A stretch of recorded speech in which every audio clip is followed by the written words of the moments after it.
Welcome everyone to Wednesday Night at the Lab. I'm Tom Zinnan. I work here at the UW-Madison Biotechnology Center. I also work for UW Extension Cooperative Extension. And on behalf of those folks and our other co-organizers, Wisconsin Public Television, the Wisconsin Alumni Association, and the UW-Madison Science Alliance, thanks again for coming to Wednesday Night at the Lab. We do this every Wednesday night, 50 times a year. Tonight it's my pleasure to introduce to you Armen Pazuki. He was born in Tehran, Iran, where he got his undergraduate degree and his first master's degree. That was in mechanical engineering. In 2009, he came to Madison to study at the University of Wisconsin-Madison, where he got a master's degree in engineering mechanics, and then recently his PhD in mechanical engineering. He's now an assistant scientist in the laboratory of Professor Dan Negroot. Tonight, he's going to talk with us about high-powered computation to speed truck design, which in a state like Wisconsin, where we design and build really big trucks, I think it's going to be an interesting story to hear how fast computers help speed truck design. Please join me in welcoming Armen Pazuki to Wednesday Night at the Lab.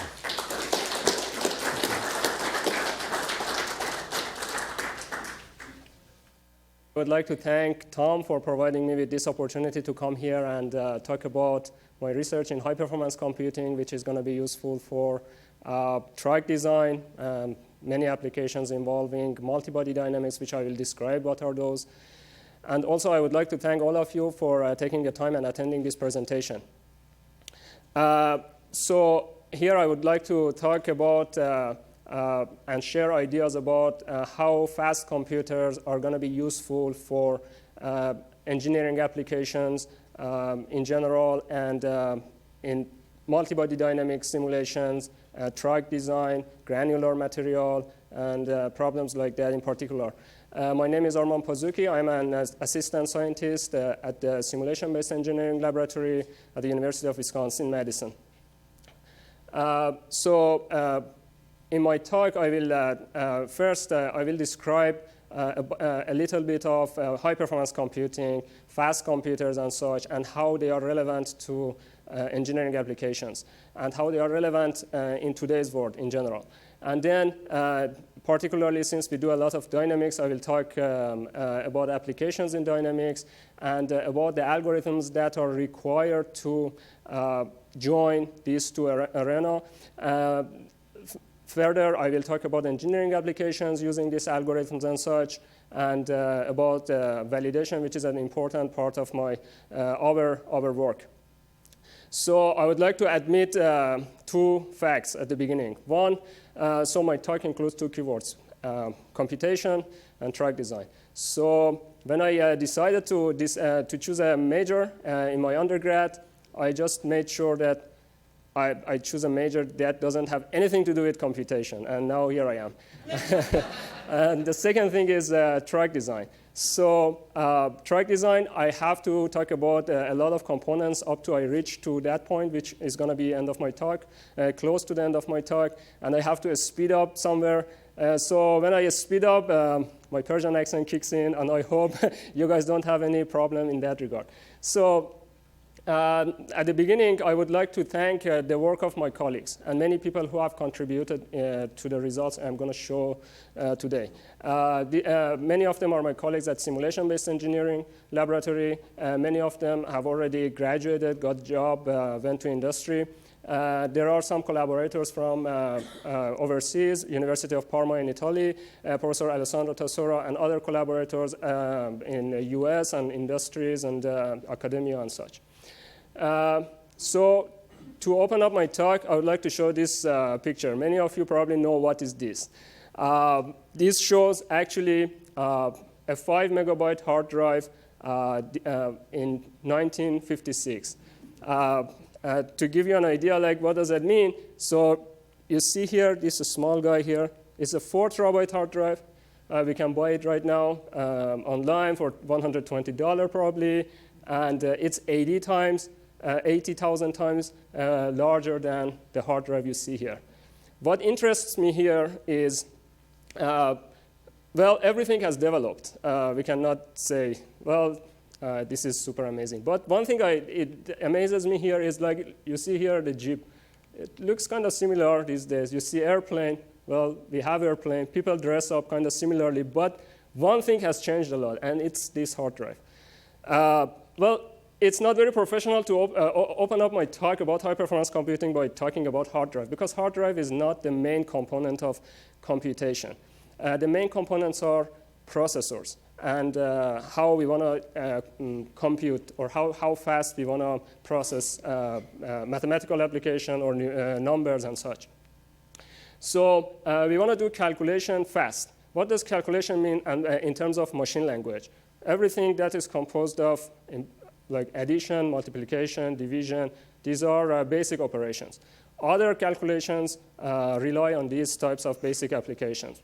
Like if you want to sort an array, if you want to do logarithm and such, well, at the end of the day, you have to kind of split it, not as a programmer, but the machine, the compiler kind of splits it into basic operations.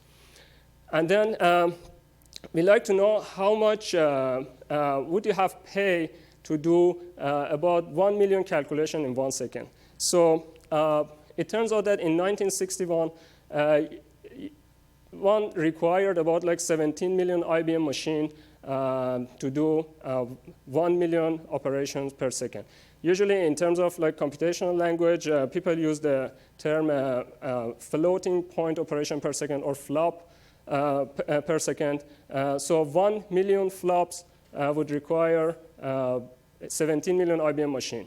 And taking care of like the inflation rate and such, that would probably be about $8.3 trillion in today's money. In 2000, you only needed to spend like $1,000 to do the same amount of calculation. And in today's world, in 2015, it only takes 8 seconds of a like computing cluster to do the same amount of calculation. So everything is changing super fast. That needs to be translated into like programming, how to use the hardware, the available hardware.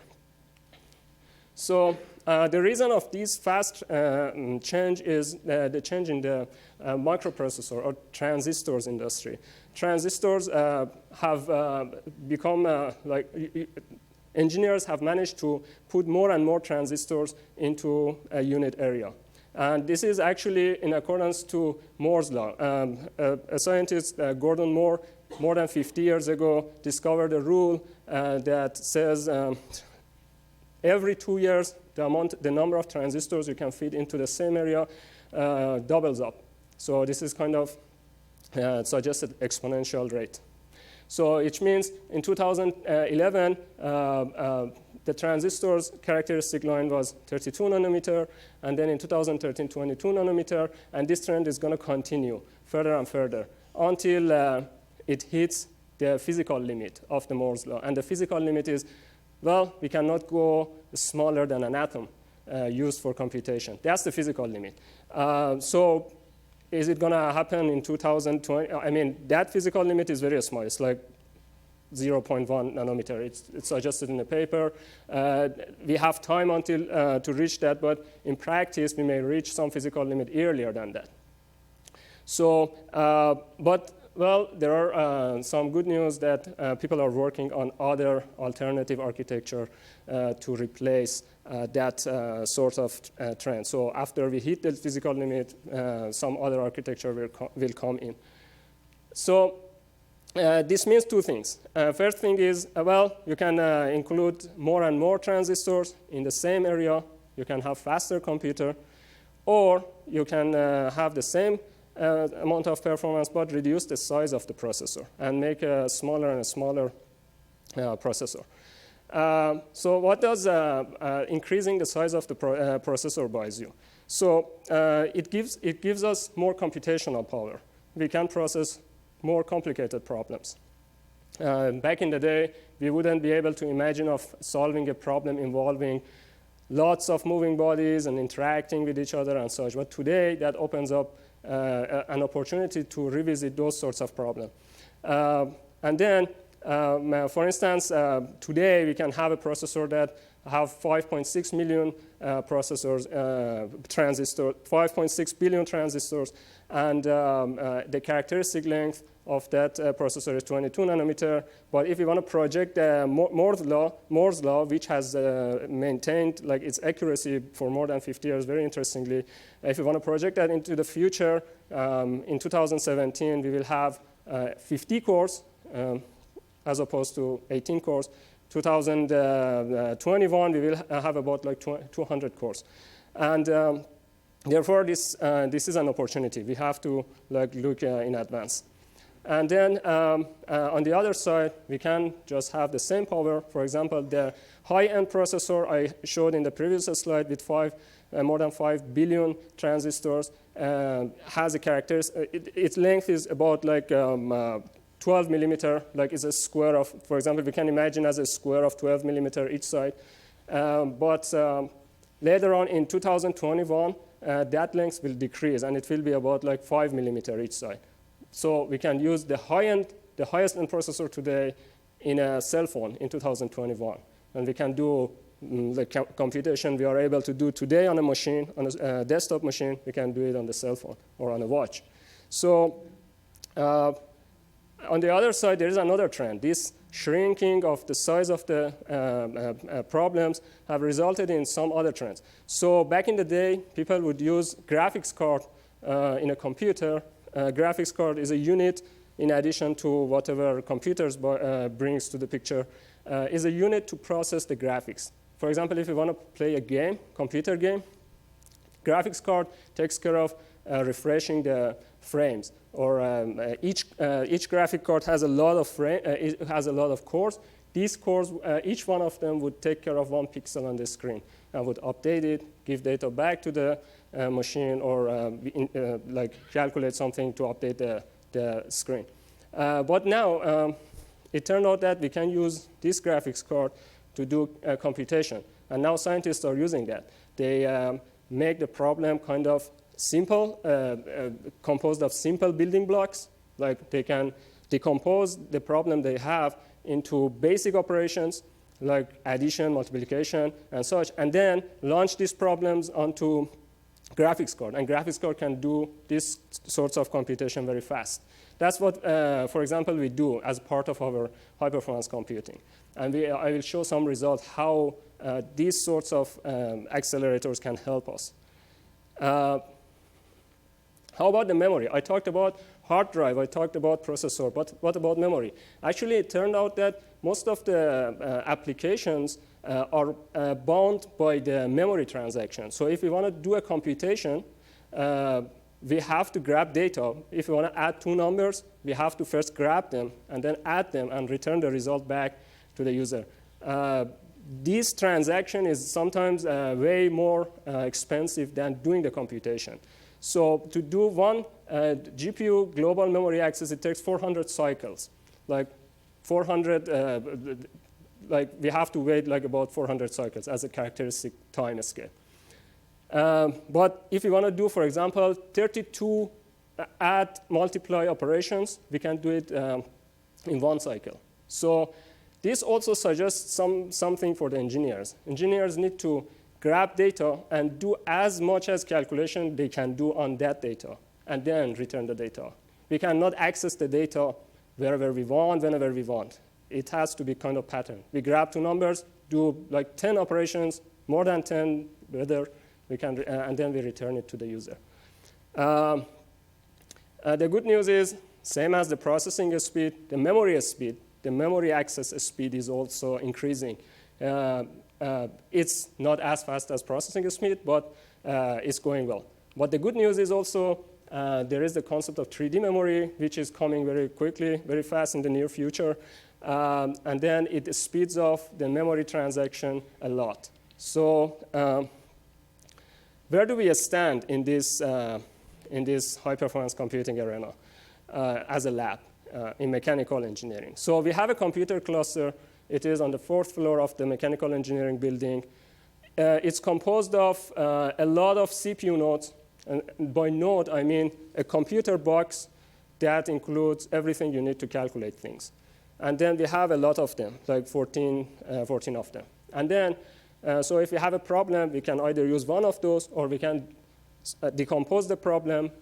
Each one of those can compute part of the problem, and then grab the data attached to them and send it back. And then the computer cluster also has a lot of GPU nodes. They have a graphic card, and then we can use them as an accelerator to further speed up the simulation. Among these cores, 2 of them are really powerful. I will talk about one of them shown here later. The entire thing is called Euler. This one powerful node is called Lagrange, and I will describe it further. So in general, our cluster has about 50,000 GPU scalar processors, about 1,200 CPU cores, and 2.7 terabyte of RAM, and it gives us about 40 teraflops double precision computational speed. 40 teraflops. So to see, so to see where does this stand, I will give you an example. So before that, so let me talk about like this powerful node I mentioned earlier. So it's one node. It's like the computer you might put under your desk. This is same size. It has 3 GPU cards. It has one Intel Xeon Phi, and then it has 2 Intel processors. So these Xeon Phi and the GPU cards are accelerators. They are not essential to the system. They are complementary, but we can use them to accelerate the system. And 2 Intel Xeon processors, and then 64 gigabyte of RAM. And the theoretical peak flop rate is about 7 million megaflops, or 7 teraflops. It cost us about $20,000 to build it in 2013. And 2013. So 2 numbers are important: 7 million megaflops, or 7 teraflops, and 20,000 and 2013. So here is IBM Blue Gene L, set up by Argonne National Lab in 2007. It would give about 5.7 teraflop, a little bit less than what I showed in the previous slide. And in 2007, it cost $1.4 million. So what somebody couldn't use in 2007, I mean, that would be privilege of only a few research labs. And now a lab like us can afford it with $20,000. The price would be a lot cheaper probably in today's price. And we can do the same computation, or we can get the same performance as 2007, IBM Blue Gene L. Well, Argonne National Lab didn't stop there. They set up another supercomputer. It's called Mira, or Blue Gene Q. It's about 1,000 times faster, and it is the 5th fastest supercomputer in the world. So I don't have the price for this one. But it can do 8 million billion operations in 1 second. So here is how the supercomputers are changing. This kind of exponential rate, they are, so because this is the vertical axis is 10, each grid becomes 10 times larger. So they are kind of increasing faster and faster because of the Moore's law. Every 2 years, the power becomes twice as big as the previous 2 years. So here are the 5 fastest supercomputers listed here. Well, we can expect this trend goes on and on for a couple of years until we hit the physical limit of Moore's law.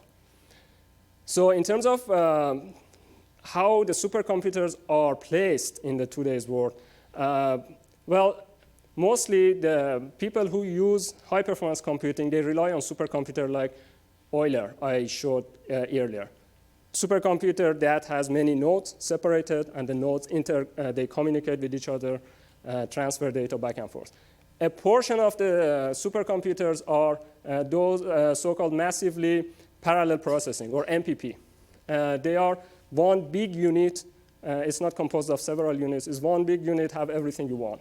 So it's only one unit. There is not much of like communication with other units. Therefore, you can expect that it shares more performance.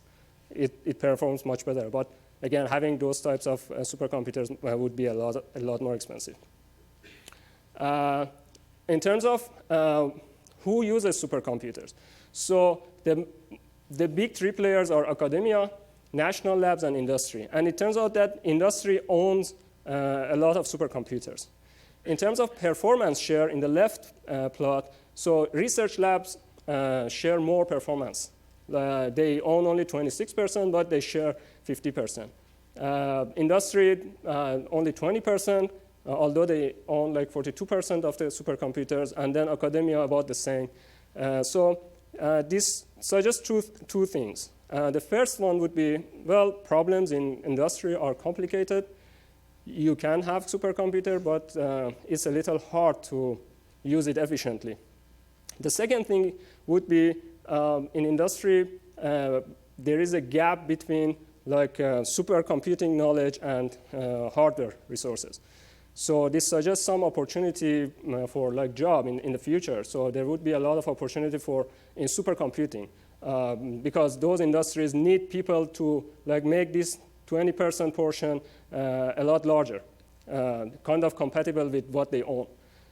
So how are supercomputers changing? So within the past couple of years, since the emergence of accelerators like graphics processing unit, the graphics processing unit share more and more of the computing power. So people started to look into that a lot more. So a lot of computations are now performed on graphics processing unit. So what will happen when the Moore's law fails, or doesn't fail, I mean hits the physical limit? So one opportunity, first of all, this is not going to happen in like 2 or 3 years. It's going to be at least a couple of years, and by that point, engineers would be able to solve many, many problems that they couldn't imagine. But parallelism provides an opportunity to use the resources, the existing resources, without any improvement in the hardware, using them efficiently to solve new problems. This is one thing. And this trend will continue until we hit the power wall. So we have the same, we have the constant hardware, but we are going to add to that. We can add as much as we can supply power to that. And this trend will continue. People need to rewrite softwares to efficiently use those hardware. And then further in the future, there is the prospect of using tunnel transistors and photonics and quantum computing. So long story short, the future looks bright. I would like to quote this frame of the Stanley Kubrick's movie 2001, A Space Odyssey. This shows a monolith. It came, it changed the world. Whenever it appeared, there was a new generation and such. I would like to, some people said this might be a TV. It's just a TV, but I would like to think that's a supercomputer. It's like every generation, it's going to improve the way people can do computation and such. So from now on, I'm going to talk about multibody dynamics, which is the main component of our work. So to start, first of all, I would like to describe what does multibody dynamics means.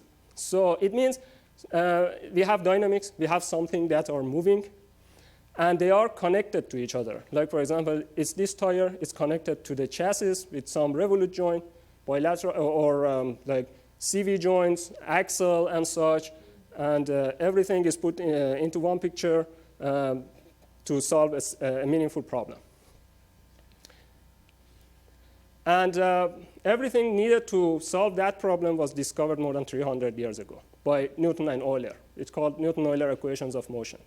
So equations are there. So what can be our contribution? It has been there for 300 years. So it's going to be, is it going to be hard to have a contribution? Can we change the equation? We are not going to change the equations. These equations have proved correct for years and years and years in the scales that we are working on. The thing is, to use those equations, sometimes we have to simplify the problem. For example, if we have a revolute joint, we are going to neglect the geometry of the joint. If you have like a ball joint, for example, here, we are going to just assume it doesn't have any geometry. It's some relation between 2 points, a point of like this axle and a point of the other axle. Geometry is neglected. But geometry is important in many applications. Like, for example, you see the Mars rover here. The way the wheels are designed, the geometry of the entire object, or the geometry of the grains themselves. Are they going to be spherical? Are they going to be elliptical? Are they going to be like rocky grains and such? All of them are important. The total operation depends totally on those sorts of small, not very small details. So how does it translate? How does geometry translate in terms of equations?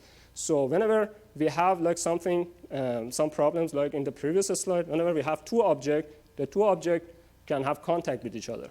And it matters where do they contact. So if, for example, I have this object, it matters if I push it from the end or I push it from the beginning or I push it from the middle. So it totally matters that where does the force apply. Because at the end of the day, we need to calculate the contact force and send this contact force to the engine, find other forces, and find the motion of the object. It turns out that commercial software fail to do these sorts of applications. Although the equations have been there for 300 years, not actually the contact, but to solve a meaningful problem with contact, commercial software fail. Here you can see one commercial application. It's a bucket. It's about like 30 balls without any specific geometry, just rounded ball with one radius each, and they fall into a bucket. We want to model 3 seconds of this process, and to do that, it turns out we need to do the computation for about 100 seconds. It takes 100 seconds of the computer to do 3 seconds of the actual process. And not only that, if we want to have a meaningful problem like the Mars rover I showed earlier, the Mars rover, to give you some scale of how many particles we need to simulate those sorts of problems, 1 cubic meter of sand includes 1 billion particles. Here, this software solves 30 in 1 second. If this software wants to use 1 million, 1 billion is impossible. This software wants to do 1 million. 1 million takes this about 5,000 years if you want to use this software. So it's totally impossible. No matter how much we wait for the Moore's law to double up every year, it's not going to happen in the foreseeable future. And there are other open problems in dynamics that need some extra effort in terms of engineering. So there are applications in granular dynamics. Problems are becoming more like many-body dynamics instead of multi-body dynamics. There are some applications that bodies have frictional contact. They interact with each other. They impact with each other, like sand. There are other bodies that have flexibility or they deform. Like, for example, we have beams. Everything is not perfectly rigid. And then we might have interaction with the fluid. A ball may fall into the water. How we want to solve that problem with direct numerical simulation. And in terms of application, the list goes on and on. Here you can see a lot of application. In farming, there is many applications of multi-body dynamics in only this picture. The truck, how it interacts with this granular bed or rocky bed, and how the farming material comes into the truck. Are they designed good enough so that they don't clog? And in pharmaceutical industry, there are applications. If you want to go further, it can be used to simulate avalanche dynamics or landslide and a lot. So that's the beauty of high-performance computing. If you make sure that you can solve some of this problem, then you can look at, okay, what types of problems are there that we haven't looked at it in the past. So we can just define problems that we were never think of. So we can just push the boundaries of the computation. So the common sense says most of the problems in today's world have a lot of degrees of freedom. So if we have like 1 million objects, so each object can move in 3 directions in the space. So it needs 3 components. It can also rotate in 3 directions, 6 components. If we have 1 million, we probably have 4 million contacts. Each contact needs components. So at the end of the day, 1 million body needs about 20 million, 30 million degrees of freedom to describe the entire system. So problems of 1 million degrees of freedom have 20 million degrees of freedom, degrees of freedom to solve. So these types of problems oftentimes require a lot of compute power. That's how the computers become relevant. But okay, we have computer, we have dynamic, we have problem. How we are going to connect them? So say assuming we have this problem, multi-body dynamics, not many-body dynamics. It includes only less than 60 components, say. So if you want to formulate this problem, one way is to do pen and pencil. But is it really feasible to do pen and pencil? We want to write one equation for each joint. Like we say, OK, tire 1 is interacting with the chassis because it has a revolute joint over there. We need one equation. We need another equation. We have to write, OK, one equation for 1 and 2, one equation. We cannot do that with pen and pencil. We need to figure out some way so that we define a problem. Everything is done automatically under the hood. This is more important when we have millions of degrees of freedom. Nobody can write them with pen and pencil. Everything needs to be done automatically.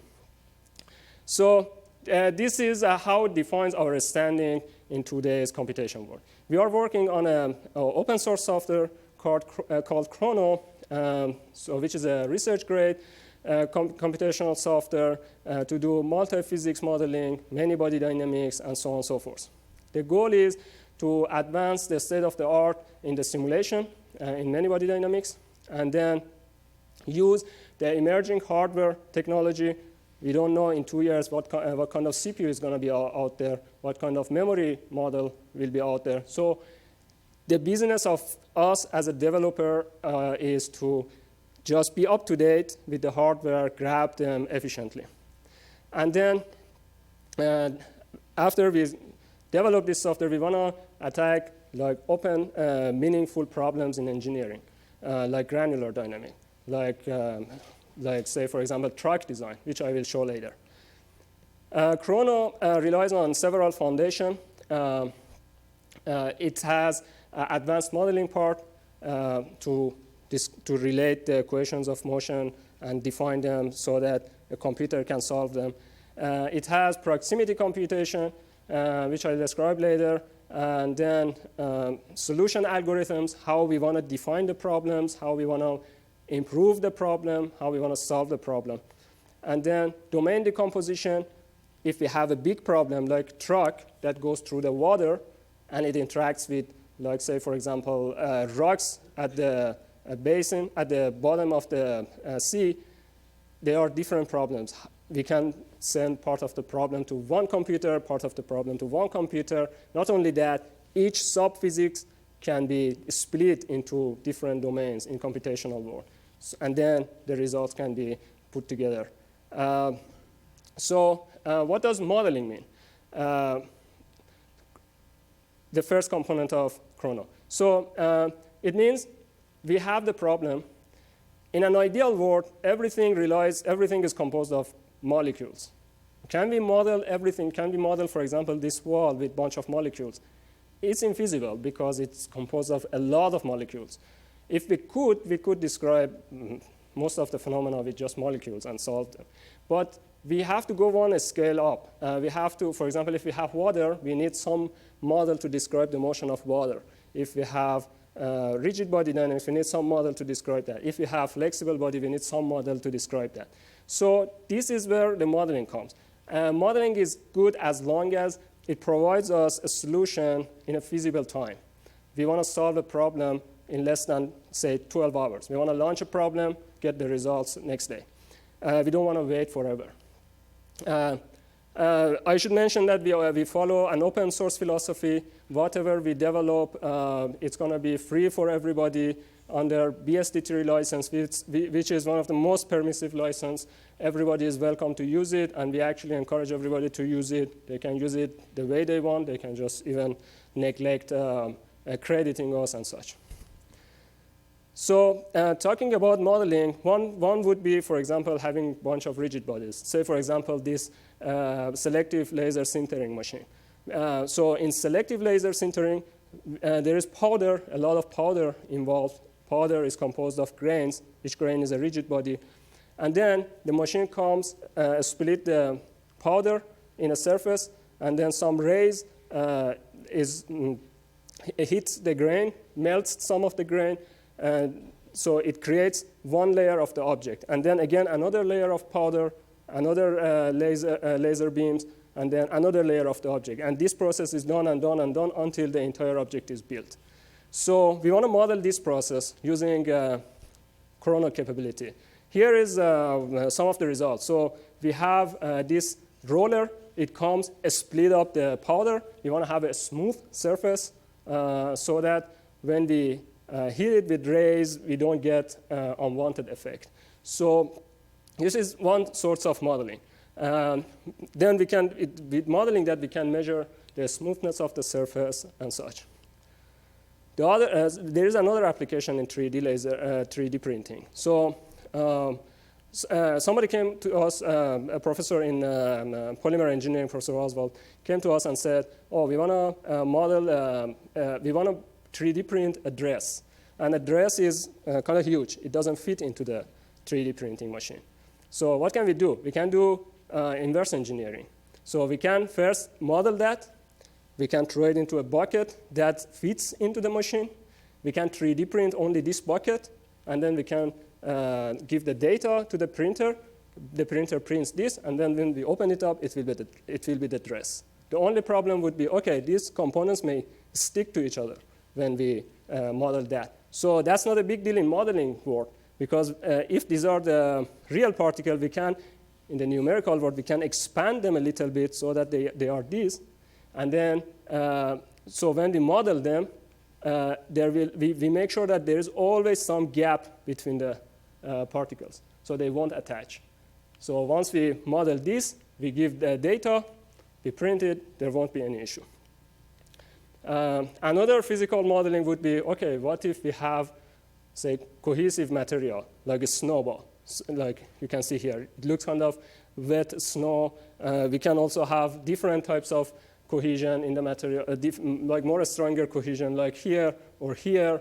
So this is another part of the modeling. And it turned out actually that using the model we are actually implementing right now, it won't be hard to have this extra feature. So we went using that. Or we want to extrude some foam into a bucket, like what you see here. Again, this is simple rules of multibody dynamics without just one small factors we added called cohesion or adhesion between the particles, and now we can have foam. Here is another example. A truck comes and like cuts through the, say, for example, snow and such. We use both multibody dynamics and cohesive material.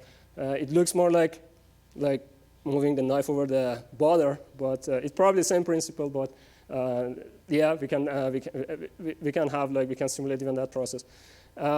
There might be other applications, such as the other modeling components, such as deformable bodies. You can see here a ball falls onto the grass, for example. The grass is modeled with like flexible bodies. They are not rigid anymore. They are not described by Newton-Euler equation in their basic form.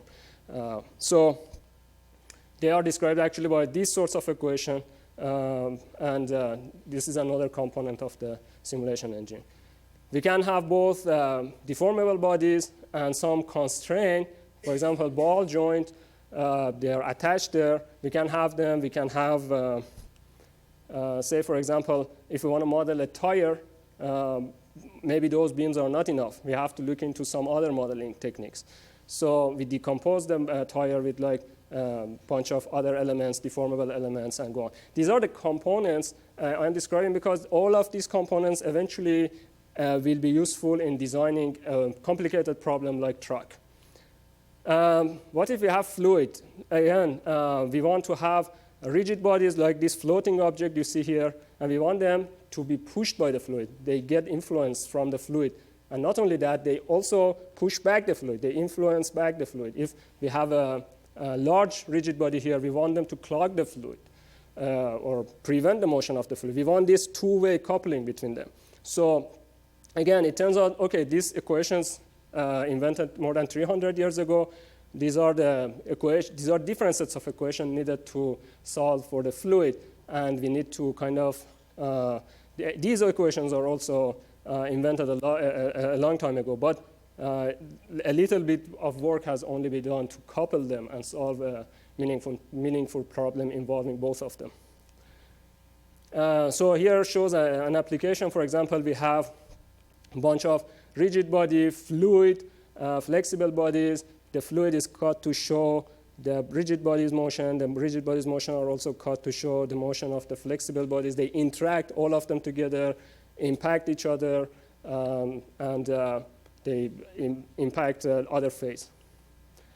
So we do discrete simulation. Our simulations are composed of all of them, most of them are in terms of like discrete systems. We have a problem, we have granular material, it's composed of a lot of grains. So we need to find their interaction. First of all, we need to know who interacts with what. So knowledge is sometimes taken for granted. We have to kind of translate it into the machine language. For example, if you go to a library, you want to find a book, one way is, okay, I have the name of the book. I can go shelf by shelves, one by one, look at each title and find the book I want. But, well, this is not what we do. We go, okay, we see the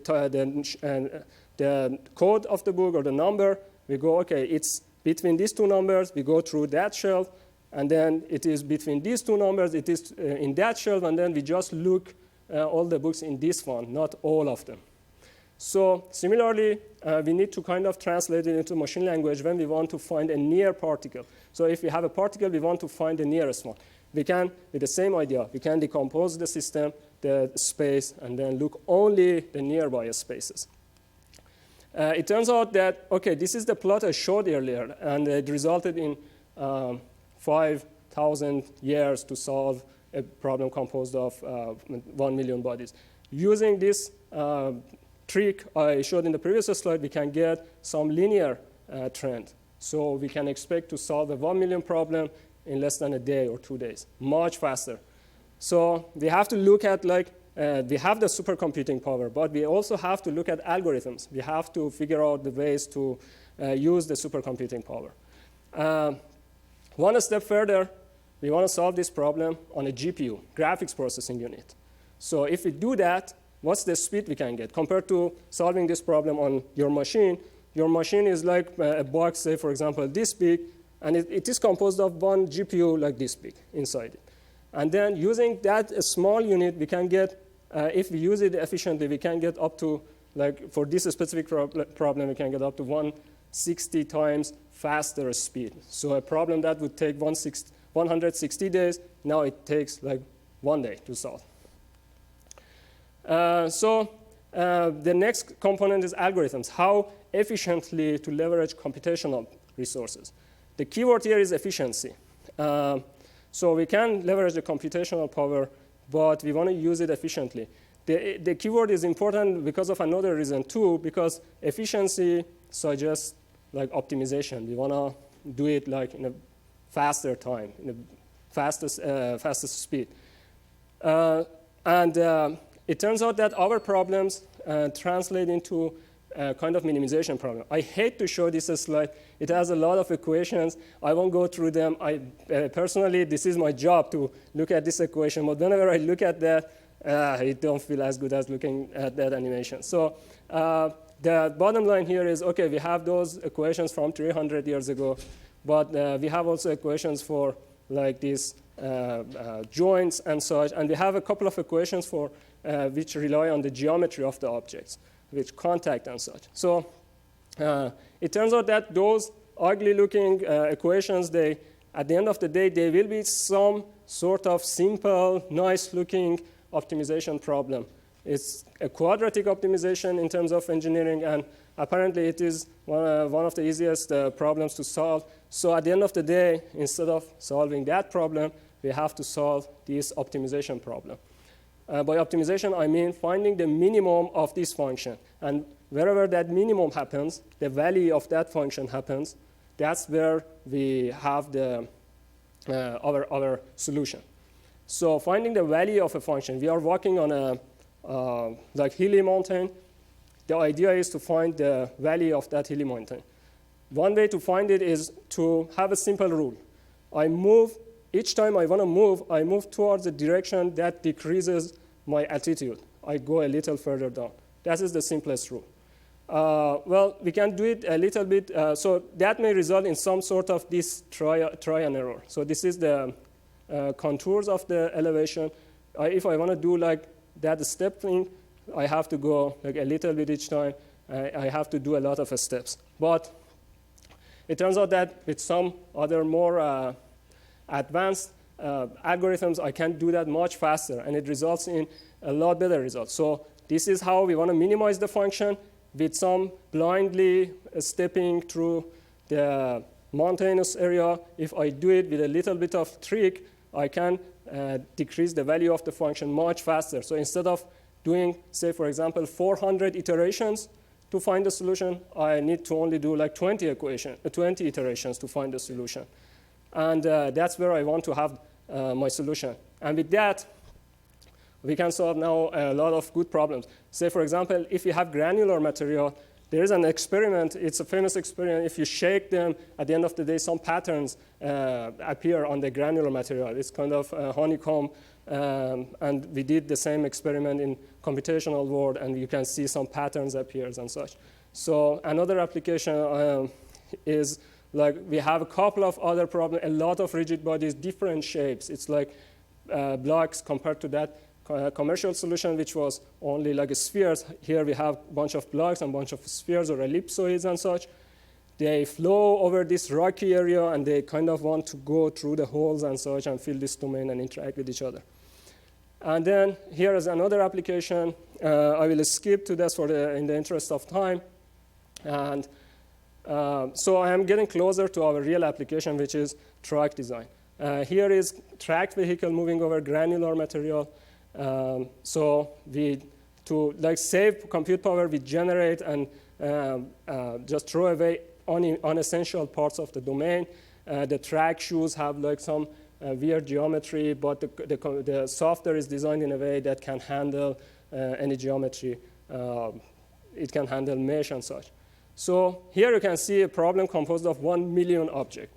Remember that number I gave at the beginning, like 5,000 years. Now we managed to solve that problem using the technique and using the parallel programming and the graphics processing unit in less than 2 days.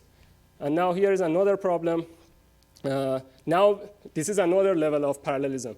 Each subdomain colored here, each one of them is processed by a different segment of the computer cluster. And at the end of the day, they stick to each other, they communicate with each other, and they solve this problem. Now, let's go to track design and chrono in vehicle mobility and thermomechanics. So vehicle mobility is an open problem. There are lots of problems in this area haven't been discovered yet. And then vehicle must be designed so that if the conditions or if the scenario changes, we can find a solution. We cannot do these sorts of things in experiment. Experiments are expensive. Setting up an experiment, if I want to give you a number, there was somebody in the oil industry, they said, oh, I want to move a ship through ice, through a basin of ice. Modeling that in a scaled down basin, just setting up the simulation, it would take about a day or something like that, and it would cost $50,000 for one experiment. So now assume, oh, we figured out we did a mistake in some parts of the experiment. We didn't measure some number. If you want to do that, another $50,000. But if you have a framework to do this stuff, a lot of them, we can save a lot of money, and we can do lots of like search for best design and optimal design and such. So one of the vertical components relying on the chrono components is chrono vehicle. It's composed of some subcomponent designed so that we can solve problems like this. A vehicle that goes over a rocky mountain, a vehicle that goes through water or on sand or something like that. It's part of the Chrono toolkit designed for wheeled and tracked vehicle, like the tracked shoes I showed earlier. It's a middleware, which means it's not a problem. It's not kind of a software that everybody can pick up and use. There is some sort of knowledge is required. We can pick up and solve it like somehow. It's, again, open source. We stick to the open source philosophy. Everybody can use it if they can do so, and they are welcome. And we kind of, again, we encourage everybody, and we help everybody to use that. And all of the dependencies are, so staying in the open source area requires that everything that you rely on should be open source too. If you use one component that is not open source, if the vendor of that component says, I cannot release that, then you cannot release the entire code. So the Chrono vehicle includes like a lot of components to solve the problem. It has different suspension systems. They are already there. If you want to solve a problem, we just need to pick up, change a little bit that subcomponent, for example, the suspension. And then if you want to do a steering subsystem, driveline can be 4-wheel drive or 2-wheel drive. Like the brakes and wheels, the wheels can be deformable, they can be rigid and such. The graphics or the visualization is also something like this, where a programmer uses it. You see something like that. It's a fast visualization way. Here is another alternative. Both of them, the first one and this one, are both of them open source. Everybody can use it or deliver it in their software. Here is some example of using this Chrono vehicle framework. Shows a truck, a vehicle that is moving over a pass, and then it brakes. You see like what kind of forces or acceleration or what is the maximum speed it attains. You can measure all the forces you want. You can do this scenario in different other ways. For example, if there is a double lane change in this problem, it changes the lane, it goes back to the lane. We want to see what types of force that causes. See, for example, here, you see the change in the forces and such. So the user can define scenario. The framework is there. Here is another scenario. The vehicle goes over non-smooth pass. It's kind of hilly mountain. You can see, okay, what is the ride comfort? How much motion the driver sees in this scenario, or what type of force the driver sees, and things like that. Then these were all on hard floor. A lot of interest is over off-road mobility. Like, for example, we want to see how this vehicle moves on a slope composed of rocky material. So if you change the slope, you need you go like a different distance. Your speed changes, your power changes, the forces changes, and such. Here, I talked about like the cohesive material. So we can have that, and we can have the vehicle. The components are there. Some engineer just need to put them together and solve this problem over some sorts of material that are kind of muddy material and see different forces. Here is like how the vehicle moves over sand and such. So apparently it doesn't go as fast as it used to go on a hard floor. It may even get stuck in this like sand and like granular pebble materials. Here is another source of visualization. Now, if we have data, we can extract any sorts of information we want from that. We can color them based on the height of the grain. We can color them based on the stress. We can color them based on any other information that already exists. That's another part of simulation. We have data. Data are just numbers, and we have to kind of use high-performance computing to process them to see what can we get out of that. Here is a similar scenario. The vehicle goes over granular material and goes on a slope, if like kind of sandy, mountain, for example. And in this case, it gets stuck here. Now we can have a smooth, we can have kind of textured granular material, like terrain, and then we can measure like the acceleration of the chassis and such. There might be other scenario involving not only rigid body, there might be fluid, like the vehicle wants to go through the water. This is how we solve the water, through a lot of like smaller domains, and then the vehicle goes through them.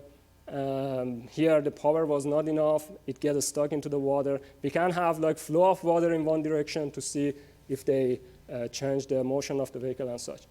And then another component is how we want to automate the simulation. So here with a collaboration with another open source software company called Open Source Robotic Foundation, we just stick the two software to each other to solve a problem. This vehicle just follows this red path. It is designed to do so. It captures the view, and then it processes it. It says, okay, I'm a little off. Now I need a little bit of a steering toward the right, for example, to stay on the path and move on. So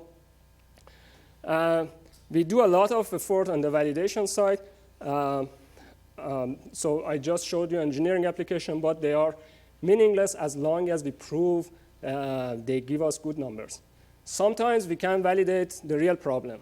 If like some collaborators comes say, okay, I have data for this vehicle. We use that, we simulate that, we say oh, this match. Sometimes we have to go like split the problems into subdomains.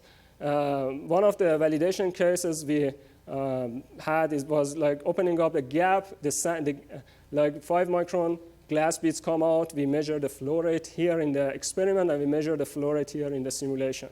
And we see how well they match. Here is like the flow rate measured, they kind of match in a very good way. Another validation we performed was like cratering. If there is an object hitting the granular bed, how much does that go into the granular material depending on the size of the object, depending on the speed of the object, friction, type of the material, and so on and so forth. Here you see a couple of material. One of the students in the lab chose wood, like Teflon, and so on and so forth. For each of them, we get different trend. And apparently, the distance that it goes into is kind of a weird equation of diameter and speed and such.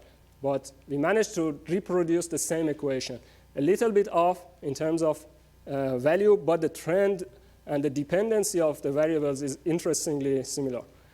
Another type of validation is we want to measure the, like if you have a bunch of sand, they don't flow, like they don't spread entirely. They just form a cone, and therefore we want to measure like something similarly. We want to measure like if we have a bunch of like a soil sample, if we push it and we pull on the other direction, how much force we need depending on the pushing force. So again, here are the experimental results. Here are the numerical results produced. Here they match very well.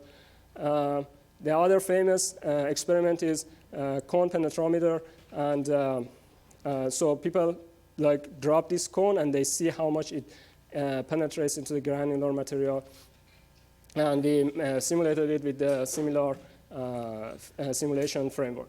Another test is triaxial test, bunch of granular material. We push it from one side, and then there is like pressure from the other side, and measure a stress, how much force are between the particles and such.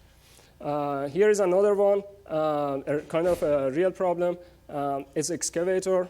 It digs into granular material, and then so we are regenerating the actual process here, and then at the end of the day, we want to see how much force, for example, we can measure here with sensors or with like computation with our software. And so again, here are the plots. If we use different numerical approaches and they match with each other. Another types of simulation, we are moving a like wheel over granular material. We want to capture the motion under the wheel, and so on. Here I show some plots, and here is the simulation. Here is the experiment, and this was done with a collaboration with another group of researchers. And depending on if the wheel is like kind of towed wheel, we see some pattern formation. If it is like zero slip wheel, it's a different pattern. And then if it is positive slip or driven wheel, it's a different pattern. So again, these are the problems we are working. In the fluid side, similarly, we have a bunch of validations. I will skip through that in the interest of time. Here we have particle suspension going through the channel. As they go through the channel, they try to spread into the channel, some of the particles go toward the wall, some of the particles go toward the center, and we managed to get similar result with experiments here.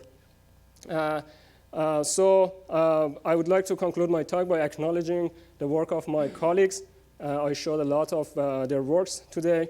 Here is current colleagues of mine in simulation-based engineering laboratory, other collaborators from University of Parma, from University of Iowa. And then to summarize my talk, we are committed to open source philosophy. We would like to generate software that is useful for everybody. We encourage that. We help people to use that. Some of the applications you already saw here. There are other applications we haven't think of, but people are welcome to use that. And then we are committed to, a lot of our effort goes to validation. We are committed to provide a software that provides meaningful results, not just a bunch of numbers and nice animations. And with that, I would like to conclude my talk, and thanks again for your attendance, and I wish you a good night tonight.